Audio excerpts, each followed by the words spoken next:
आप सभी को चैत्र नवरात्र की बहुत सारी शुभकामनाएं। आज सुबह से ही देश नवरात्र के रंग में रंग गया है। मंदिरों में माता रानी की पूजा अर्चना शुरू हो गई है।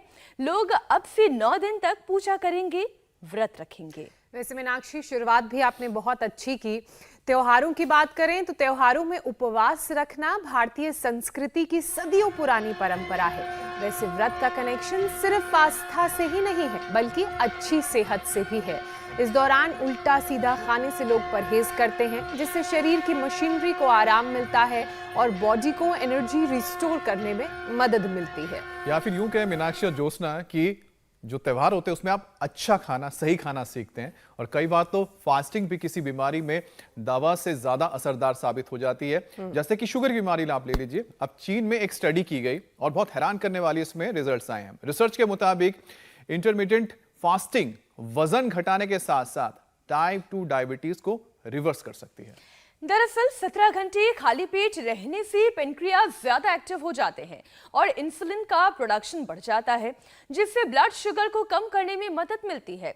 इससे लिवर और मसल्स को ब्लड शुगर को रेगुलेट करने में आसानी होती है। मगर ये फॉर्मूला तब काम करता है जब आप हाई शुगर के पेशेंट हैं, लेकिन अगर आपका शुगर लो रहता है तो व्रत रखने से ग्लूकोज का लेवल डिप हो सकता है, जिसमें अचानक बहुत पसीना आता है। शिवरिंग के साथ साथ धड़कन तेज हो जाती है। और इसलिए क्योंकि व्रत या फिर रोजे में ज्यादा देर तक आप जब बिना खाए पिए रहते हैं तो शरीर में इंसुलिन की कमी हो जाती है, कमजोरी महसूस करते हैं। उसके बाद ये साइड इफेक्ट्स नजर आते हैं। शुगर लेवल ज्यादा बढ़ जाए तो भी दिक्कत, ज्यादा कम हो तो भी दिक्कत। ऐसे में वो 20 करोड़ से ज्यादा लोग क्या करें जो डायबिटीज के शिकार हैं या प्री डायबिटिक हैं, वो व्रत कैसे रखें? और ज्योत्सना, 2 दिन बाद तो ईद भी है, तो लोग जमकर सेवई खीर खाएंगे और अपना ग्लूकोज भी बढ़ाएंगे। बिल्कुल। तो एक काम करते हैं हमें तो ज्योत्सना, नवरात्र में शुगर लेवल को बैलेंस कैसे रखें और ईद पर मीठा खाने के बाद भी डायबिटीज के मरीज परेशान ना हो, शुगर लेवल इंक्रीज ना हो, इसके लिए उपाय क्या करने हैं, ये जानने के लिए सीधा चलते हैं योग गुरु स्वामी रामदेव के पास। स्वामी जी, बहुत बहुत स्वागत आपका। प्रणाम स्वामी जी। चैत्र नवरात्र की बहुत सारी शुभकामनाएं आपको। शुभकामनाएं स्वामी जी। स्वामी जी। नवरात्र आपको भी की बहुत बहुत प्रणाम। ज्योत्सना जी, मीनाक्षी जी, अमित जी। और देखो, सेवैयाँ खा करके भी शुगर नहीं बढ़ने देनी, वेट नहीं बढ़ने देना, पेट नहीं बढ़ने देना, कोई गड़बड़ घोटाला नहीं होने देना। आज सनातन हिंदू भारतीय नववर्ष है, प्रतिपदा है, जुगादी है और 1,96,8,53,124 वर्ष पुरानी अपनी पावनी सा प्रथमा संस्कृति विश्ववारा का ये दिन है। और माँ दुर्गा भवानी की इन नवरात्रों पर कृपा हो हम पर। उनके दुर्गा सहस्त्र नाम का भी हम पाठ करेंगे, महिषासुर मर्दनी से लेकर के। और इस बार तो हिंदवी साम्राज्य की प्रतिष्ठा के 350वें वर्ष पूर्ण होने पर छत्रपति शिवाजी महाराज की कथा का भी श्रवण कराएंगे। पूज्य गोविंद देव जी महाराज जी का आशीर्वाद भी हमारे इंडिया टीवी के सभी स्वास्थ्य साधकों को दिलाएंगे, हेल्थ सीकर्स को। और मंडू का आसन, और देखो मंडू का आसन हाथ मुट्ठी भर से बांध कर ऐसे मेरे साथ देखो। यहाँ पर 2 बाबा हैं, खड़े होना भाई दोनों बाबा जी। उधर एक माइक लेके जाना भाई। राज प्रकाश जी 10 वर्षों से और धर्मचंद जी तो 40 वर्षों से शुगर के साथ जूझ रहे थे। और अब क्या हाल है जी? अभी कंट्रोल्ड है और यहाँ मैं अभी आया हूँ आगे के लिए और बेटर। और दवाइयाँ बंद कर दी एलोपैथी की? तो बहुत मामूली सी चल रही है। मामूली सी बच गई, वो भी छूट जाएगी। इन बाबा जी को देना। कितनी उम्र हो गई जी धर्मचंद जी? 80 साल हो गई जी। 80 साल की उम्र हो गई। और शुगर का क्या हाल है? 40 साल पहले शुरू हुई थी? 40 साल से भी ज्यादा जी। वो 40 साल पहले पीछे पड़ गई थी राक्षसी। तो मैं अभी कभी कभी मधुनाशनी ले लेता हूँ, बस कुछ भी लेता और उसकी भी जरूरत नहीं पड़ती। क्या बात है। वो एलोपैथी तो छोड़ी, आयुर्वेद की भी छोड़ दी। एलोपैथी में नजदीक ही नहीं जाता है। नजदीक ही नहीं जाते? नहीं। कहाँ से हो? मैं फतेहाबाद हरियाणा से। फतेहाबाद से है। फतेह कर लिया भाई धर्मचंद जी के लिए जोरदार ताली हरियाणा से। क्या बात है बाबा जी, देखो यही करो। आपका फाउंडर मेंबर हूँ जी। क्या बात है भाई, हमारे पतंजलि के ऐसे ही लोगों ने नींव डाली है, योग की, आयुर्वेद की, स्वदेशी की। चलो धर्मचंद जी, बहुत बहुत प्रणाम आपको प्रणाम। तो देखो मंडू का आसन, मधुनाशिनी मधुगिरीट देते हैं हम, खीरा करेला टमाटर आज बताने वाले हैं। और देखो मैं 3 बातें बोलना चाहता हूँ। एक तो उपवास के नाम पर सिंगाड़े का हलवा, कुट्टू की पूड़ी पकौड़ी, और फिर तला हुआ आलू को राख में डाल के या शकरकंदी की तरह भून करके खाते हैं तो औषध होता है, और वो भी ज्यादा नहीं। सब बहुत अच्छे कर रहे हैं हमारे सब योगी भाई आए हुए। स्वामी जी, तो आपने कभी भी आलू खानों का नाम तला ऐसे हुआ लेते हैं नहीं, कि कोई सामने तली बिल्कुल भुनी चीज नहीं, लाइव वो और दिखने लगता है। उपवास के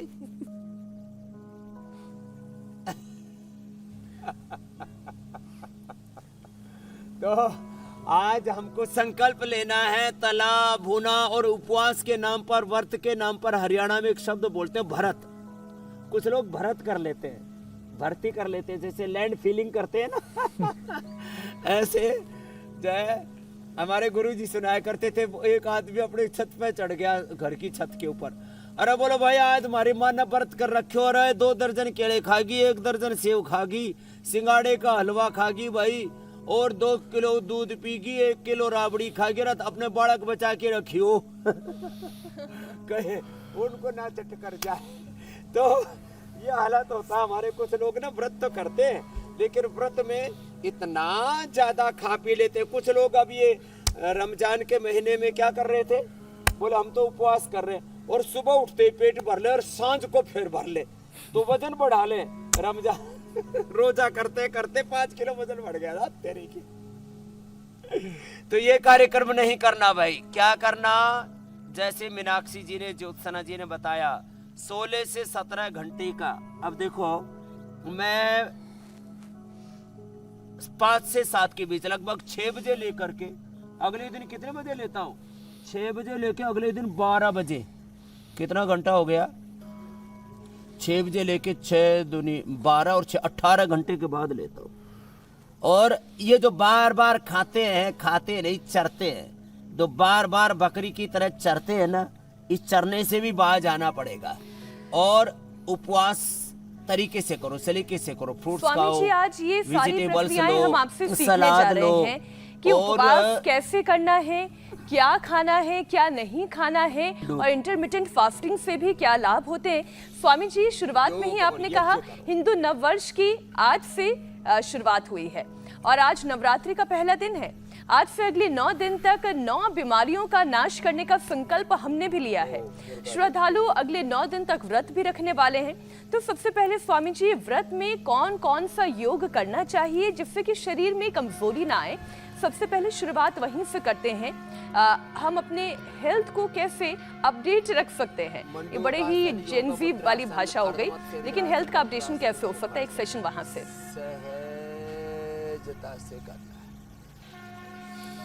देखो वेग पूर्वक नहीं करना, जैसे हम वेग पूर्वक करवाते नहीं, वेट वाले अभ्यास, पेट वाले अभ्यास, सूर्य नमस्कार, दंड बैठक, इसलिए मैंने सहजता से मंडूकासन, योग मुद्रासन किया।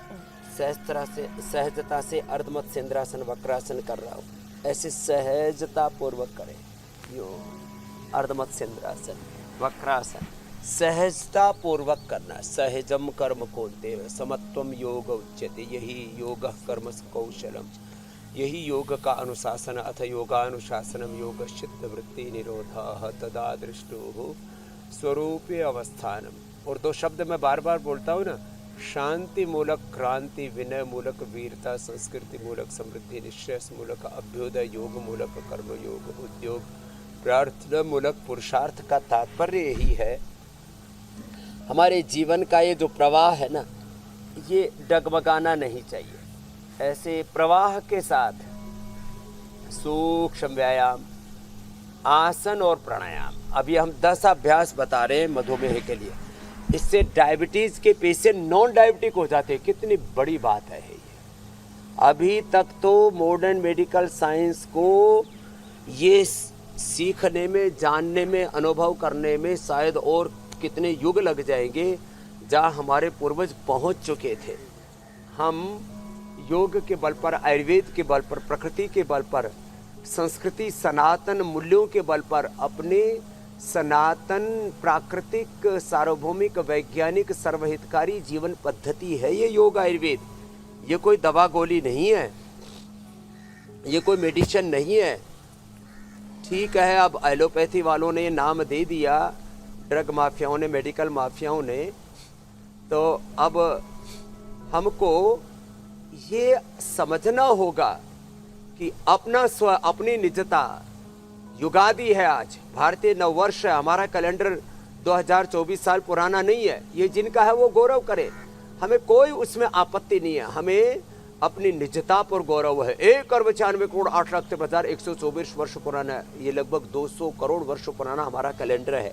और उस कैलेंडर में मात्र तिथियां ही नोट नहीं है, उसमें ज्ञान, विज्ञान, प्रज्ञान, अनुसंधान और इस पूरे ब्रह्मांड के रहस्य हैं। हम सहजता पूर्वक योग करें तो डायबिटीज, खीरा, करेला, टमाटर का जूस, अनाज, नमक, मीठा बंद। मैं तो कहता हूँ नवरात्र पूरा कर लेना। देखो, एक बात कह करके फिर आगे बढ़ता हूँ, नवरात्र ठीक से पूरा कर ले तो 9 दिनों में सब नॉन डायबिटिक हो जाएंगे। खीरा, करेला, टमाटर का जूस पीना, लौकी का जूस पीना, सबका कोलेस्ट्रॉल ठीक, सबके हार्ट ठीक, सबका बीपी ठीक, सबको के वेट भी नॉर्मल हो जाएंगे। वेट के लिए जो अभ्यास बताते हैं ना हम, ये इनको होले होले ही करने हैं, प्रवाह से, एक रिदम के साथ।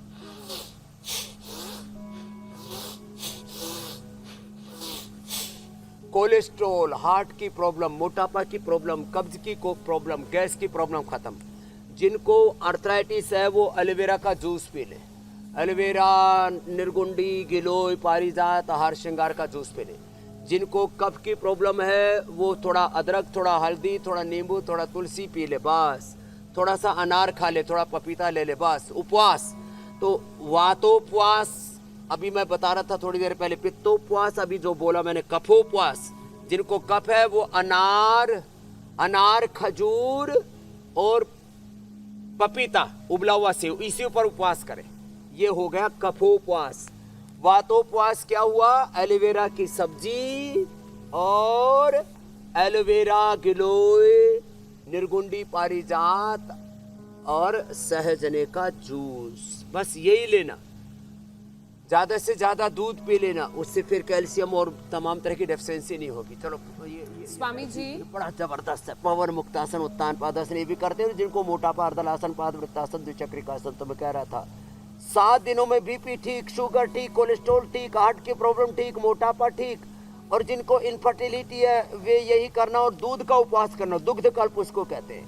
जिनको एसएलएमएस, ऑटोमन डिजीज, सेरेब्रल पैलिसी, जिनके अंदर शरीर में बहुत टूट फूट हुई है, इम्यूनिटी लो है, वो गाय के दूध से, ऊँटनी के दूध से, बकरी के दूध से, बकरी के दूध से उपवास करना। लिवर वाले ऊँटनी के दूध से उपवास करना, आर्थराइटिस वाले और डायबिटीज वाले, क्या बात है। और बाकी गाय के दूध से कल्प करो जिनकी इम्यूनिटी बहुत वीक है, एसएलएमएस, ऑटोमन डिजीज है, जिनका शरीर क्षत विक्षत, छिन्न भिन्न, बहुत ज्यादा अंदर दिक्कत है। पवन मुक्तासन, उत्तान पादासन। तो उपवास के तौर तरीकों को समझें। मैंने कहा ना, ये तला भुना और ये सब गड़बड़ घोटाला करके हमने उपवास में भी, फास्टिंग में भी करप्शन और स्कैम कर रखा है। उपवास में भी भ्रष्टाचार और घोटाला रे मेरी बहन। और इस भ्रष्टाचार और घोटाले से बचने का उपाय तो आप बता ही रहे हैं कि अलग अलग, बिल्कुल अलग अलग, अगर किसी के शरीर में दोष एक्टिव हैं तो उनका ध्यान रखते हुए उपवास कैसे रखें, क्या चीजें खाएं, किस चीज पर उपवास पर रहें, और दिन भर कैसे एनर्जी मेंटेन रहे ताकि योगाभ्यास भी कर सकें। स्वामी जी, 9 दिन 9 बीमारियों से जंग में आज पहला नंबर डायबिटीज का है। स्टडी ये कहती है कि इंटरमिटेंट फास्टिंग से टाइप 2 डायबिटीज को रिवर्स किया जा सकता है। स्वामी जी, व्रत से शुगर लेवल कैसे बैलेंस होता है, इसका विज्ञान भी समझाइए। देखो, एक तो पवन मुक्तासन ये लंबा करना और मंडूकासन लंबा करना है, और जो कर सके फिर उनको अब मेरे साथ सेतुबंध सर्वांग हलासन भी करना है। और देखो, आप तो बहुत संभल के बोल रही हो कि आपके ऊपर भी कोई केस ना हो जाए। टाइप 1, टाइप 2, टाइप 3, इनको भी आप देखो अलग अलग करके देख रही हो। डायबिटीज मेरी बहन मूलतः पेनक्रियाज के बीटा सेल्स के डीजनरेट होने से होता है। यदि हमारे पास ऐसा विज्ञान हो कि हम पेनक्रियाज के बीटा सेल्स को रीजुविनेट कर सकें, ये जो जितना भी अभ्यास हम करवा रहे हैं ना, ये पेनक्रियाज के बीटा सेल्स को रिज्यूनेट करके टाइप 1, टाइप 2, टाइप 3 और डायबिटीज़ की कॉम्प्लिकेशंस, डायबिटीज़ के कारण से लोगों की किडनियाँ खराब हो रही है, डायबिटीज़ के कारण से लोगों की आँखों में रेटिना गड़बड़ हो रहा है, ग्लूकोमा हो रहा है, नज़र कमज़ोर पड़ रही है। इसलिए मैंने सर्वांगासन और यह हलासन बताया। तो डायबिटीज़ और डायबिटीज़ की कॉम्प्लिकेशंस में आँखों के लिए आईग्रिट आंवले का प्रयोग, किडनी के लिए जौ का प्रयोग, अभी उपवास के दरमियान धनिए का पानी पी लेना, धनिया और गोखरू का पानी, तो किडनी गड़बड़ नहीं होगी डायबिटीज़ वालों की, डायबिटीज़ वालों की आँखें गड़बड़ नहीं होंगी। और देखो ये तो धर्मचंद जी बता रहे थे ना, ये बड़ी महत्वपूर्ण बात बता रहे थे। देखो 80 साल की उम्र में कितने हेल्दी हैं, और अब ये शीर्षासन न कर पाए तो कोई बात नहीं, लेकिन इन्होंने डायबिटीज को पूरा पराजित कर दिया है। 40 साल से 50 साल से जब से होश संभाला था, जवानी से डायबिटीज पीछे पड़ गई थी। अब उसको ऐसा खदेड़ा, ऐसा लट्ठा मारा, उसको ऐसे भगाया, भाग यहाँ से, तेरे लिए मेरे भीतर जगह नहीं है। मैं योग की शरण में आ गया हूँ, योग का सुरक्षा कवच मैंने धारण कर लिया। आजकल अलग अलग राम का, कृष्ण का, हनुमान जी का, शिव का कवच पहनते लोग, हनुमान कवच, राम कवच। तो भाई ये योग का सुरक्षा कवच जिन्होंने धारण कर लिया है, फिर आंखों की, किडनी की भी प्रॉब्लम नहीं, और डायबिटीज तो ठीक हो ही गई ना। और उसमें ये जो इंटरमिटेंट उपवास करेंगे ना, 2 बार खाना है, और 2 बार खाना बहुत अच्छा है। मैं तो क्योंकि व्यस्तताओं के बीच में मैंने 2 घंटे का टाइम तय कर रखा है, सुबह 10 से 12, शाम को 5 से 7, बस 2 बार खाना। मुझे तो शुगर नहीं है, और इसका परिणाम ये है कि मेरा वजन जो 67 रहा करता था वो 65 पे आ गया मेरी बहन ज्योत्सना जी, मीनाक्षी जी। अब स्वामी जी, और मेरी बायोकेमिस्ट्री, ओहो, इतना हल्का फुल्का शरीर रहता है। स्वामी जी आपने नया स्टैंडर्ड बना दिया। मैंने कहा ना 2 ही अभ्यास कर ले, मंडूकासन, पवन। अब जो लोग फिटनेस रहने के लिए ना, तो वेट जब देखने जाते हैं तो स्केल में स्वामी जी पता क्या लिखा रहता है, स्वामी रामदेव। लोग उस पे मैच करते हैं, अब वेट नहीं देखते कितना जा रहा है। अगर स्वामी रामदेव जी आपका जहाँ पर सर लेवल है स्वामी जी, वहां तक पहुंचे तो हम बिल्कुल फिट हैं। वैसे स्वामी जी आपने इतने लोगों को इंस्पायर किया है, हम तो रोजाना आपसे इंस्पायर होते ही रहते हैं। तब समझ में आता है कि आपके साथ जुड़ने का मतलब होता है कि होता है ना, जो घोड़े के लगा देते हैं 2 आंखों के सामने, कुछ ना दिखे, सिर्फ सामने दिखे, वैसा ही हाल होता है। और उसमें सिर्फ और सिर्फ घोड़े की तरह इंसान स्वस्थ होता है, ताकतवर बनता है। वैसे स्वामी जी अभी आपने जो एक बात कही कि हाई शुगर का जो असर है वो रेटिना पर भी पड़ता है, यानी डायबिटिक जो है, रेटिनोपैथी की दिक्कत उनको हो जाती है। और स्वामी जी डायबिटिक जो रेटिनोपैथी है, इसकी परेशानी से आयुर्वेदिक क्या उपाय होंगे कि वो खुद को ठीक करें?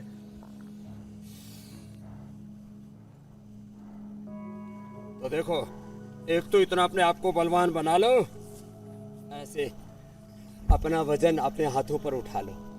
या ना अपना वजन उठाया जाता, ना घर परिवार का वजन उठाया जाता, ना वजन उठाया जाता, ना भजन होता।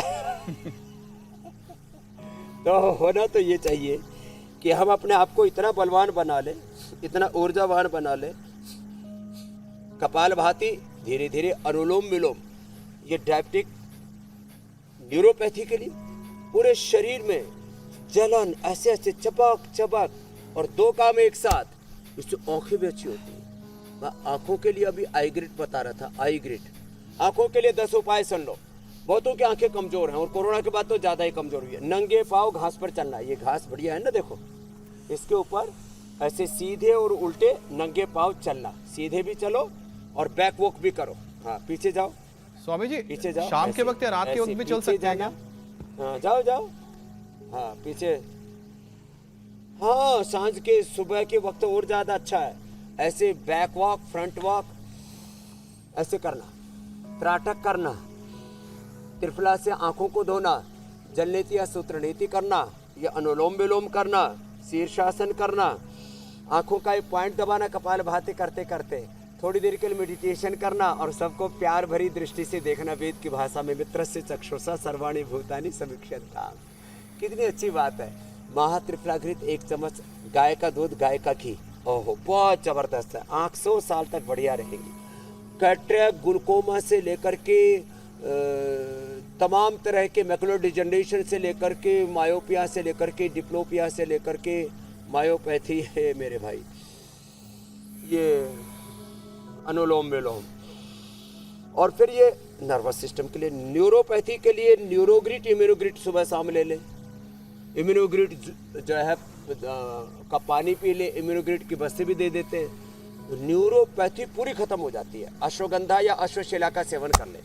अश्वगंधा, अश्वशिला, चंद्रप्रभा खाने के बाद ले लो। डायबिटीज़ के सारे कॉम्प्लिकेशंस के लिए ये रामबाण औषध है। परंपरागत औषधियों में हमने नई औषधियाँ बनाई, मधुनाशिनी, मधुग्रिट जो आप इधर देख रहे हो। और ये जो न्यूरोग्रिट और न्यूरोग्रिट एडवांस है ना, ये न्यूरोपैथी के लिए। ये औषधियाँ जी आपके नर्वस सिस्टम के लिए ताकत का काम करती है, उसको रिजुविनेट करने का काम करती है। तो ये बड़ी, अब जैसे हमने कहा कि हम डायबिटीज की दवाई नहीं देते, अब दवाइयों पर बहुत विवाद कर रहे हैं। अरे भाई हम दवाई दे ही नहीं रहे, हम तो पेन के आज के बीटा सेल्स को रिजुविनेट करने के लिए ये आपको फूड सप्लीमेंट उपलब्ध करा रहे हैं किसी को। वैसे तो हमने क्योंकि research and evidence based medicine का दर्जा आयुर्वेद को दिला दिया, Swami ji, animal trial, human trial करके डायबिटीज के पेशेंट को नॉन डायबिटिक बना दिया। स्वामी लेकिन जी, जो ये बात है, आप हमेशा कहते हैं ना, देखिए इससे सत्य डायबिटीज सूरज के की वजह तरह से होता deactivate हो जाते है। हैं। जैसे सूरज की रोशनी को कोई छिपा नहीं सकता, जो सत्य होगा वो उजागर होगा, वो लोगों की समझ में भी आएगा। आज नहीं तो कल, कभी ना कभी सत्य तो छुपा के नहीं रखा जा सकता। स्वामी जी, एक और विषय हम शामिल कर लेते हैं। जिन लोगों को लो शुगर की परेशानी होती है, कई बार ज्यादा देर तक भूखा रहने की वजह से उनका शुगर लेवल डिप करने लगता है। ऐसे में लो शुगर वाले क्या सावधानी बरतें, उनका ग्लूकोज लेवल कैसे कंट्रोल में रहे, ये भी बताएं, क्योंकि हाई शुगर से ज्यादा खतरनाक तो लो शुगर हो जाता है। उसमें हाइपोग्लाइसेमिया में चला जाता है, आदमी की मौत हो जाती है। बीपी बहुत ज़्यादा लो हो जाए, बीपी या शुगर बहुत ज़्यादा लो हो जाए, या हार्ट की पल्पिटेशन बहुत लो हो जाए। जैसे वैसे हमारी तो पल्पिटेशन 50 और 60 रहती है, वैसे किसी किसी की तो 100, 150, पौने 200 तक भी पहुंच जाती है, वो भी बड़ी खतरनाक होती है। तो पल्पिटेशन बहुत नीचे ना जाए, इसके लिए तो कार्डियोग्रिट और हृदयामृत ले। और बहुत ज़्यादा नीचे न जाए बीपी, इसके लिए अश्वगंधारिष्ट या द्राक्षासव या अश्वशिला, अश्वगंधा कैप्सूल, इनका प्रयोग करें। अब बात बच गई शुगर की। तो शुगर डाउन और अप कब होता है? Physically, mentally, emotionally, up and down. इसलिए योग कहा, जो आप भी बार बार बोलती हो, समत्वम योग उच्चते। उच्चते। तो ये बैलेंस कैसे रहेगा? हाँ, योगस्था कुर्कर्माणि, ये जो है ना, संगम त्यक्त्वा धनंजय सिद्ध्य सिद्ध्य और समो भूत्वा समत्वम योग उच्यते। तो जब आप मंडूकासन, पवन मुक्तासन और उसके साथ साथ ये कपाल भाती, ये मंडूकासन योग मुद्रासन में भी ऐसे हो जाता है, और ये कपाल भाती के साथ अनुलोम विलोम करेंगे तो अप एंड डाउन नहीं होगा। फिर भी जब शुगर डाउन हो जाए तो डायबिटीज वालों को टॉफी और चॉकलेट और लड्डू नहीं खाना चाहिए, चीनी नहीं घोल करके पीनी चाहिए। कुछ लोग चीनी का, नमक का पानी घोल घोल के पीते रहते हैं, चीनी और नमक से फिर अपनी पूरी इम्यूनिटी को खराब कर लेते हैं, अपने लिए आत्मघाती काम करते रहते हैं। ये डिजास्टर है, चीनी और शुगर। तो क्या करें? मुनक्का, खजूर, अंजीर जेब में रखा करें। और अचानक शुगर डाउन चली जाए, कई बार एकदम बढ़ाने के लिए लेना भी पड़े, तो हनी लिया करें, चीनी नहीं। एक बात तो हम भी जब शुगर किसी का डाउन चला जाता है तो उसको मुनक्का खाने को देते हैं, और वो वाला ना एकदम से शुगर को बढ़ा के नुकसान नहीं करता। माने शुगर मेंटेन हो जाएगा विद इन 10 सेकेंड, लेकिन आपको नुकसान नहीं होगा। तो बेस्ट है मुनक्का। एक बात मुनक्का और खजूर। दूसरी बात, अचानक किसी को बहुत ही ड्रिप हो गया, नीचे चला गया, तो हनी ले ले बस। और जो प्राणायाम करेंगे, योगाभ्यास करेंगे, उनका यह अनायास शुगर नीचे जाने वाली जो प्रक्रिया है वो होगी ही नहीं मेरी बहन मीनाक्षी जी। ज्योत्सना जी, स्वामी जी, अमित आप पूछ जी कई बार स्वामी जी जो व्रत में लोग होते हैं, वक्त बेवक्त क्या होता है, तला भुना ज्यादा खा लेते हैं, जैसा कि आप जिक्र कर रहे थे ना, कुट्टू के आटे की पूरी खा ली, पकौड़े खा लिए, तो जिससे क्या होता है, शुगर शूट अप कर जाता है और वजन भी बढ़ने लगता है। तो एक बार शुगर के साथ साथ वजन कंट्रोल करने के लिए भी जो उपाय हैं वो आप बताएं, और खासतौर पर जो व्रत में क्या खाएं ये भी बता दें आप। अच्छा, वैसे व्रत में तो मूंगफली भी वजन तो खाते अपने हैं आप ना? डिप होना चाहिए, आपने लेकिन कई लोगों का नहीं हो पाता है। कुछ लोग 3 दिन 4 बार व्रत के नाम पे खा लेते अरे बहुत अब देखो ना जो मैंने अच्छा, बताया चिप्स था ना, और मूंगफली खाते हैं स्वामी जी सिंगाड़े को, मूंगफली का हलवा, कुट्टू की पकौड़ी और पूरी, और फिर ऊपर से राजगिरे का ये जो है ना चोलाई का हलवा बनाते हैं। मैंने सामे तो के जब चावल पास की रखा खीर था भी 20 साल बनती है तक, स्वामी तब जी, देखा। साबूदाने अरे, की मैंने खिचड़ी कहा, तो बनती तुमने फिर है। वही हलवा बना दिया। और फिर हमने इंडिया टीवी पर रहासी कसर पूरी कर दी। अब बादाम और अखरोट का हलवा बता दिया। अब वो खाते हैं लोग 250 ग्राम, आधा किलो। अरे भाई ये तो 50-100 ग्राम खाने का था। अब जिसने बादाम और अखरोट का 250 ग्राम या आधा किलो हलवा रगड़ मारा तो फिर तो उसका वजन बढ़ेगा। उसको तो फिर ये अर्धालासन, पादवृत्तासन, द्विचक्रिकासन, बैठ के चक्की आसन और ये स्थित कोणासन करने ही पड़ेंगे ना। और एक साथ 2 उपाय बताता हूँ, ये तो वेट के लिए। फिर हाँ, मेदो हरवटी वेट को 2 गोली सुबह दोपहर शाम, और गोधन अर्क बड़ा जबरदस्त, अश्वगंधा के पत्ते, और ये आयुर्वेद की सभी औषधियाँ उपवास में खाई जा सकती है। एलोपैथी की तो बहुत सी दवाइयों में बहुत प्रकार के केमिकल्स और बहुत प्रकार के जीव जंतुओं के अंश, खून, हड्डियाँ, पता नहीं क्या क्या होते हैं, इसलिए उसके ऊपर तो आपको बहुत विचार करना पड़ेगा। हमारी आयुर्वेद की औषधियों में भगवत कृपा से जो हमने ऋषियों से ज्ञान पाया, महर्षि चक्षुषु धन्वंतरि से, ये भी एक खास बात है। एलोपैथी की औषधियों को उपवास में बहुत सावधानी पूर्वक खाना चाहिए, और आयुर्वेद की औषधियों को सब ले सकते हैं जो ऋषियों ने प्रकृति का एक तरह से हमको आशीर्वाद के रूप में दिया। इसलिए हमने पतंजलि का स्लोगन ही रखा है, ब्लेसिंग ऑफ नेचर, प्रकृति का आशीर्वाद। हाँ, तो ये मोटापा के लिए अर्धलासन, पादवृत्तासन, द्विचक्रिकासन, ये अभ्यास एक पैर से या दोनों पैरों से, और उल्टे लेट करके ये भुजंगासन और सलभासन, ये भी ओबेसिटी के लिए बहुत अच्छे हैं। और फिर डाइजेशन भी खराब हो जाता है लोगों का। हाँ, लौकी का जूस मैंने ओबेसिटी के लिए, कोलेस्ट्रॉल के लिए, हार्ट के लिए और पूरे शरीर की सफाई के लिए भी बताया था। आज मैंने वातोपवास, पित्तोपवास, कफोपवास भी बताया। और एक बात और, पेट बहुत खराब कर लेते लोग उपवास में, तो पेट ना खराब हो उसके लिए लिवोग्रिट, लिवामृत और सौंफ, जीरा, धनिया, मेथी, अजवाइन का पानी आदि जो हम बताते हैं, मिट्टी पट्टी का उपयोग बताते हैं। वैसे तो सुबह उठ करके आंवला, एलोवेरा, गिलोय आदि रस पी लेते हैं ना, ये सब हम इसलिए रखते हैं यहाँ पर। स्वामी जी, खाने ये पीने जामुन का की सिरका भी रखा हुआ है, अभी जामुन आने वाला भी है। जी, और गर्म पानी पीने से भी वेट कम होता है और पेट भी ठीक रहता है। अनार ले लिया करें, अनार पेट के लिए बहुत अच्छा है। खाने पीने की इतनी बात चल रही है तो मैं सोच रही थी ये भी बता देती हूँ कि कल रोजे भी खत्म होने वाले हैं, और परसों ईद पर जमकर शीर, सेवैयाँ, खीर खाई जाएगी, बांटी जाएगी आपस में। ऐसे में स्वामी जी, जो डायबिटिक हैं उनका तो शुगर लेवल शूट करेगा ही, लेकिन प्री डायबिटिक को भी अलर्ट रहना होगा, अलार्मिंग रहना होगा कि इस तरह का कंजम्पशन ज़्यादा ना हो, ज़्यादा मीठा वो ना खाएं, ज़्यादा कार्ब्स वो ना लें। एक बार उनके लिए भी आप उनको भी बता दीजिए कि कैसे लिमिटेड क्वांटिटी में खाएं।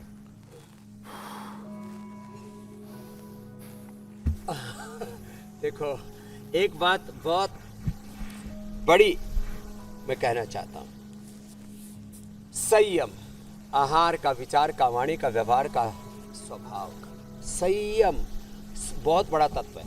मर्यादा, हर एक चीज एक मात्रा में रखना उसको बहुत जरूरी है। सेवैया, और सेवैयों में आजकल ना चीनी की जगह लोग गुड़ शक्कर भी डालने लग गए, तो इसकी क्वांटिटी, कुछ लोग 1-1 किलो सेवैया खा जाते हैं। हमारे भी बहुत से मुस्लिम भाई हैं, हमारे हुसैन भाई से लेकर के हमारे कुछ तो कल्बे रुशेद रुजवी जी से लेकर के और हमारे जो है कितने ऐसे मुस्लिम भाई हैं जिनके साथ हमारा बहुत गहरा प्रेम है, और जो है वो मैं देखता हूँ मेरे लिए भी सेवैयाँ ले आते हैं। तो मैंने कहा भाई सेवैयाँ बड़ी ज़ोरदार बना रखे, बड़ी जी देसी घी में बनाई, तो इतना ज़्यादा घी में इतना ज़्यादा मीठा, तो भाई एक तो चीनी की जगह गुड़ शक्कर का प्रयोग करें, और दूसरा घी भी थोड़ी मात्रा में प्रयोग करें। जैसे मैंने हिंदू भाइयों को बताया, ऐसे मुस्लिम भाइयों को भी बोलना चाहूँगा, सेवैयाँ और कोई भी चीज़ मात्रा में खानी चाहिए। अति सर्वत्र वर्जयेत, ये जो सिद्धांत है इसका ध्यान रखें। और जब पेट गड़बड़ हो जाए तो थोड़ी पिंडलियाँ दबा लें और रात को थोड़ा त्रिफला चूर्ण ले लें या शुद्धि चूर्ण ले लें। खाने के बाद थोड़ा अभयारिष्ट ले लें, जिनको कोलाइटिस है तो कुर्जारिष्ट ले लें। थोड़ा सा ऐसा ध्यान रखना पड़ेगा। तो थोड़ा ये ऐसे दबा लेते हैं, देखो ये ऐसे तो ये बड़ा अच्छा है ऐसे। तो और जो है कोई भी उपवास जब पूरा करते हैं, हमारे जो है उपवास पूरा करने के लिए ना मैं ख़त्म शब्द का प्रयोग नहीं करता। 2-3 शब्दों के लिए जो है मैं बहुत ज़्यादा बोलता हूँ। एक तो बोलता हूँ कि हमेशा उच्च चेतना में रहो, अपनी निजता से नीचे नहीं आना चाहिए। जो अपनी निजता से नीचे आ जाता है यही नीचता है, बाकी ऊंच नीच कुछ भी नहीं है। सब एक ईश्वर की, सब एक ही भगवान की संतान है। ब्रह्म भाव में रहना चाहिए, भ्रम भाव में नहीं रहना चाहिए। और तीसरी बात एक और मैं बार बार कहता हूँ, भाई कोई चीज़ ख़त्म नहीं करो, सब चीज़ पूरी करते हैं। तो पूरा करते हैं ना, तो क्या ले, अनार, गाजर, चुकंदर, खीरा और खजूर, फ्रूट्स, ड्राई फ्रूट्स, इनके द्वारा रोज़ा खोलना चाहिए, उपवास खोलना चाहिए, उपवास पूरा करना चाहिए। तो रोज़ा और उपवास जो पूरा करते हैं ना, उस समय इन बातों का ध्यान रखने की ज़रूरत है कि हम पहले जो है, अब मैं देखो मेरे शरीर का तो ऐसा इतना अच्छा अभ्यास है, कोई कुछ दिक्कत नहीं है। कल जो है थोड़ा सा विलम्ब हो गया, पूज्य गोविंद देवगिरी जी महाराज जी आए और हमने सीधा थोड़ा सा प्रसाद ले लिया। आज से तो उपवास था ही। तो आज मैंने देखा जैसा पेट साफ हो रहा चाहिए वैसे नहीं हुआ। तो पेट की जो सिग्नलिंग है ना, वो गड़बड़ नहीं होनी चाहिए। तो पेट को अच्छा सिग्नल देते हैं हम जब खाने के पहले उसको अनार, अमरूद, सेव, पपीता और सलाद में खीरा, गाजर, चुकंदर और ये जो भी टमाटर आदि देते हैं, तो पहले यही खाना चाहिए सीक्वेंस में। इसका हमारे गिरीश आहूजा साहब बहुत बड़े देश के चार्टर्ड अकाउंटेंट है, वो कहते हैं स्वामी जी मैं एक बार भी आपकी बात को जो है डिसरेस्पेक्ट नहीं करता, जो आप बताते हो वैसे ही खाता हूँ। तो जो खाने का सीक्वेंस है इसका भी ध्यान करना चाहिए, चबा करके। हमारे पूज्य गोविंद देवगिरी जी महाराज जी लगभग आधा से 1 घंटे में भोजन प्रसाद लेते हैं। छोटे बच्चे की तरह छोटे छोटे ग्रास लेते हैं। मेरे से एक बार तो बोले जी, एक महात्मा ने मेरे को बादाम दे दिया, बोले 200 बार चबाओ इसको। बोले मैं चबाता ही रहा हूँ, पता ही नहीं 200 बार। बादाम का दूध मुंह में ही निकाल लिया होगा उन्होंने। बोले जबाड़ा दुखने लग गया। स्वामी जी एक और विषय शामिल कर लेते हैं। बहुत से बुजुर्ग ऐसे हैं जो उपवास में सुबह प्राणायाम जरूर करें जी। बहुत से बुजुर्ग स्वामी जी ऐसे हैं जो सुबह शाम शुगर की गोली लेते हैं। खान पान उनका बैलेंस है, इसके बाद भी उनका शुगर लेवल घटता बढ़ता रहता है। तो बुजुर्गों को व्रत रखने में भी बड़ी दिक्कत आती है, उनके लिए आप क्या उपाय बताएंगे? पहले तो आप क्या ये सजेस्ट करेंगे कि बुजुर्गों को भी व्रत रखना चाहिए, खासतौर पर वो जो कि हाई शुगर पेशेंट है, और अगर रखते हैं तो फिर क्या सावधानी? आयुर्वेद में मीनाक्षी जी बच्चों को और जो बुजुर्ग हैं बहुत कमजोर हैं उनको उपवास का निषेध किया। उपवास मतलब जलोपवास का, फलोपवास करे ना। इधर आओ जी धर्मचंद जी। अब जैसे ये उपवास करें, इनको क्या दिक्कत है? अब बताओ, 82 साल की उम्र में एकदम मस्त है बाबा जी। हाँ, क्या क्या खाते हो बाबा? कद्दू खाता हूँ जो आपने बता रखा है, लौकी कद्दू और 5 अनाज का मिक्स 5 अनाज का मिक्स आटा खाते मिक्स हैं। आटा खाता हूँ। और जिस दिन उपवास करना हो उस दिन क्या खाते हो? प्रणाम बाबा प्रणाम। उपवास में करते हैं 2 रोटी सवेरे खाते हो, 2 रात को। वह उपवास करते हैं 2 सुबह 2 शाम, 2 बार रोटी खाते 2 हैं। बार।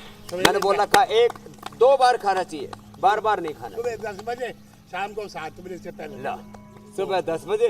तो आप तो पूरा फॉलो करते हो मुझे। पूरा आप 20 साल से कर रहा हूँ। 20 साल से फॉलो करते हो। लो, ये ऐसे बाबा होने चाहिए। अगर आपसे 1-2 बार मिल रहा हूँ बस, ला। पर रोज ही मिल लेता हूँ टेलीविजन पर। चलो करो कपाल भाती करो। अब देखो हरनिया हो रहा है, ये भी ठीक हो जाएगा। तो आप जोर से कपाल भाती मत करना, धीरे धीरे करता हूँ। धीरे धीरे करो। और वो सारा प्रणव हाँ सर्वकल्प। तो देखो, जिनको भी बुजुर्गों को उपवास करना है तो वो कैसे करें? चलो उपवास ना करें।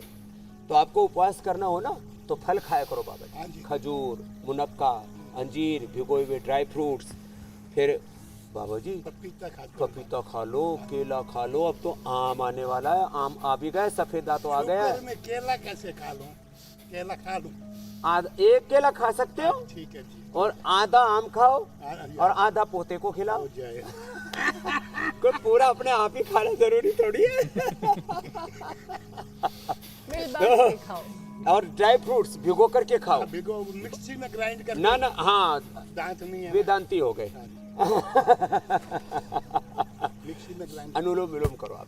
तो जो बुजुर्ग है उनको ड्राई फ्रूट्स खाने चाहिए, अपने अपने प्रकृति के अनुसार फ्रूट्स का सेवन करना चाहिए, उनको जलोपवास नहीं करना चाहिए, बस इतना ध्यान रखें। लेकिन स्वामी जी जो बुजुर्ग हैं और रोजे रख रहे हैं, अब तो कल समापन की ओर है रोजे, और लेकिन स्वामी जी वो लोग तो पानी भी नहीं पीते हैं, उनके लिए आप क्या कहेंगे? उन्हें क्या करना चाहिए, क्योंकि ये तो बहुत ही मुश्किल होगा। स्वामी जी प्राणायाम भी साथ साथ वो आप भी जरूर अच्छा है, सिखाएं, उससे क्योंकि किडनी प्राणायाम को रिलैक्स होता है। जी जी हाँ, आप ये प्राणायाम तो उपवास में बहुत जरूरी है। सूक्ष्म व्यायाम जो अभी मैं कर रहा था, ये सब ऐसे ऐसे, और प्राणायाम ये बहुत जरूरी है। ऐसे ऐसे ऐसे ऐसे, कितना अच्छा है, ऐसे ऐसे, और ये भस्त्रिका आराम से करें, जोर वाला नहीं करना, ये वाला नहीं। कपाल भाती भी धीरे धीरे, जैसे मैं बता रहा था धर्मचंद जी को, अनुलोम विलोम। और देखो, सभी उम्र वालों के लिए खास बात बता रहा हूँ, चाहे बच्चे हैं या बुजुर्ग हैं, उनको रोज़ा पूरा करते हैं या उपवास पूरा करते हैं ना, तो उस समय लोग ज़्यादा खा लेते हैं, इससे बचना चाहिए। पानी का मैंने इसलिए बोला आपको, रोजे या उपवास नवरात्र साल में 2 ही बार तो करते हैं ना, तो जल यदि आप 12 घंटे नहीं पिएंगे तो किडनी को आराम मिलेगा। किडनी बेचारी काम ही ओवर वर्क करती रहती है, तो एक किडनी का हॉलीडे हो गया, किडनी का उपवास हो गया। देखो, किडनी को रिलैक्स करना है तो फिर कभी कभी निर्जला उपवास या रोज़ों के दौरान, जैसे दिन भर पानी नहीं पीते, सुबह शाम पी लेते हो तो उससे काम चल जाता है। एक बार ये किडनी का उपवास है, निर्जला उपवास या रोजे में पानी ना पीना, घी ना खाना, मीठा ना खाना, अनाज ना खाना, ये हार्ट का उपवास है। और बोले दिमाग मत चाटो, दिमाग मत खाओ। दिमाग में जो फिजूल की बातें चल रही हैं, निर्विचार होकर के ध्यान करना, ये दिमाग का उपवास है। और आंखें बंद करके अंतर्मुखी होकर के, स्थित प्रज्ञ होकर के सृष्टि का जो मूल तत्व है उसका चिंतन करना, मूर्त के पीछे मूर्त का चिंतन करना, ये आँखों का उपवास है। और अच्छा देखना, अच्छा सुनना, ये भी आँखों का और कानों का उपवास है। अच्छा बोलना, ये भी वाणी का व्रत है, लेकिन वाणी से मौन रहना, ये वाणी का उपवास है। ये उपवास है ना जो है। और अब चलना फिरना बंद कर दिया, शरीर को थोड़ा रिलैक्स किया, ये शरीर का उपवास है। तो ऐसे उपवास के भी अनेक भेद प्रभेद है। ये आपने बोला तो इसलिए ध्यान आ गया जल वाला विषय। तो ऐसे हमें बहुत सारी चीज़ों से जो बचना है, डिटैच होना है ना, तो बुरी चीज़ों से जो डिटैचमेंट है, ये उपवास का तरीका है। और अलग-अलग उससे हम तरह के बहुत उपवास से के रोगों बारे से, में आपने दुखों से, बताया। बहुत प्रकार की हानियों से बच जाते हैं। किन किन चीज़ों का सेवन करना चाहिए वो भी आपने बताया, लेकिन हम आपसे जितने मंत्र जान लें उतने कम हैं। तो पाक शास्त्र में आज क्या खास है जो शुगर लेवल को कंट्रोल करेगा? आप उसकी तैयारी करें। तब तक मैं दर्शकों को कल के कार्यक्रम, कल के शो के बारे में बता देती हूँ। नवरात्र में कौन सी गलती लो हाई करेगी बीपी? किडनी, हार्ट के लिए खतरे की घंटी, हाइपरटेंशन, बीपी घटा तो कैसे बढ़ेगा ऑर्गन फेलियर का डर? नवरात्र में योग मंत्र कैसे परफेक्ट रखेगा ब्लड सर्कुलेशन? बताएंगे स्वामी रामदेव कल सुबह ठीक 7:56 पर। स्वामी जी,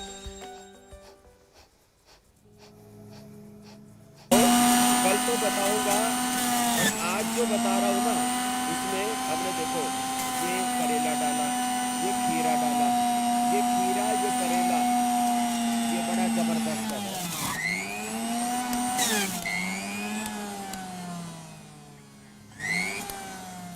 एक खीरा, एक करेला, एक टमाटर, ये इसका जूस बना दिया। और ये जूस ना डायबिटीज के लिए परम औषधि है। हाँ बाबा जी, परम है परम। आप पीते हो इसको? हाँ, कभी हफ्ते में एक बार पी लेता हूँ। हफ्ता में एक ही बार से काम चला लेते हो? हाँ जी, हाँ जी। तो आज भी थोड़ा सा प्रसाद लो, बाकी तो मैं पीऊंगा। हाँ, ये बड़ा जबरदस्त है। और देखो, ये जो साबूदाना है ना, ये बिना ही दांत के हाँ जी, अंदर चला जाता चला है। जाता है महाराज। हाँ? ये खाओ आप।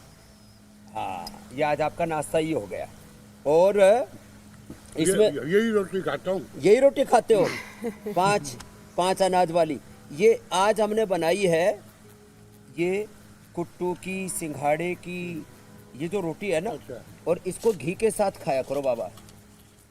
और इतना सा घी खाओ, कोई दिक्कत नहीं है ना? ला, मजे आ गए। स्वामी जी, तो अब ये- आपसे इजाजत ये लेने जो का घी वक्त है हो ना, गया है। ये कुट्टू जी। और सिंघाड़े की गर्मी खत्म कर देता है। बहुत बहुत धन्यवाद। बहुत बहुत धन्यवाद स्वामी जी। कल प्रणाम फिर आपसे स्वामी जी। मुलाकात होगी। 9 बीमारियों को मिटाने का संकल्प हमने लिया है, तो कल अगली बीमारी की बात होगी।